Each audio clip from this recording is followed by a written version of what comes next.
Now, President Trump is signaling once again the war with Iran could be almost over. Yeah, his latest statement suggesting another round of direct negotiations could be starting within a matter of days. Here's CBS's Jared Hill.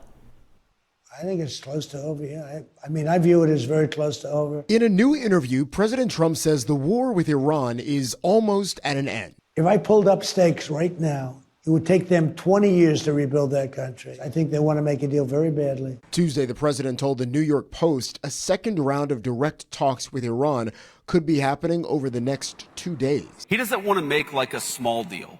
He wants to make the grand bargain. Vice President J.D. Vance speaking at an event for Turning Point USA after leaving weekend negotiations with Iran and Pakistan with no deal for a lasting peace. But the reason why the deal is not yet done is because the president, he really wants a deal where Iran doesn't have a nuclear weapon, Iran is not state-sponsoring terrorism. Vance, who recently wrote about his conversion to Catholicism, also weighed in on Pope Leo's criticism of the war. How can you say that God is never on the side of those who wield the sword? Was God on the side of the Americans who liberated France from the Nazis? As the fragile ceasefire continues, so too does the U.S. military's blockade of the Strait of Hormuz.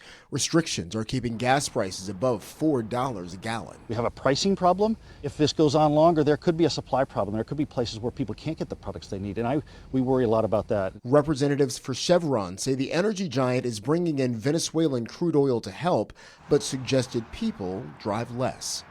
Jared Hill, CBS News.